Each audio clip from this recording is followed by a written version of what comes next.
আজকে অনেক দিন পরে একটা অন্যরকম ভিডিও নিয়ে চলে আসলাম। আমি বাবার বাসায় বেড়াতে আসছিলাম, তো দেখছি আমার ফুফাতো বোনরা অনেকগুলো জলপাই নিয়ে আসছে স্কুল থেকে।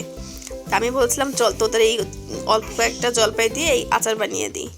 তো ওদের ছোট চুলায় ছোট কড়াইয়ে আমি ওদের জন্য জলপাইয়ের আচার বানাচ্ছি। দেখেন এখানে কয়েকটা জলপাই ওরা কামড় মেরে খেয়েও ফেলেছে।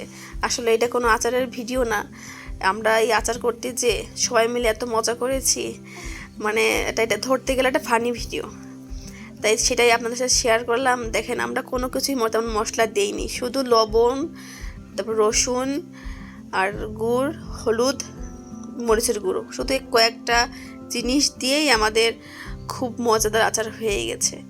এই যে আমি দেখেন রান্না করছি আর বারবার আমাকে চুলার জাল বন্ধ হয়ে যাচ্ছিল। পাশ থেকে আমাদের সেই ফুফাতো বোন হলো গিয়ে চুলায় জাল দিচ্ছিল।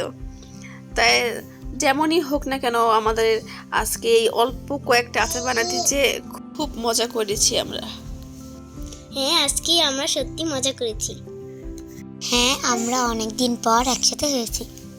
এই যে দেখেন আমার সাথে আমার দুই বোনও চলে আসছে ভিডিও এডিটিং আর ভয়েস দেওয়ার জন্য।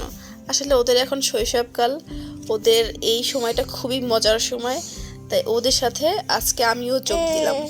তাই কথা বলতে বলতে দেখেন আমাদের আচারটা প্রায় হয়ে গিয়েছে, আর আমরা ওইটা বেশি আস্ত রাখিনি, একদম গলিয়ে ফেলেছি।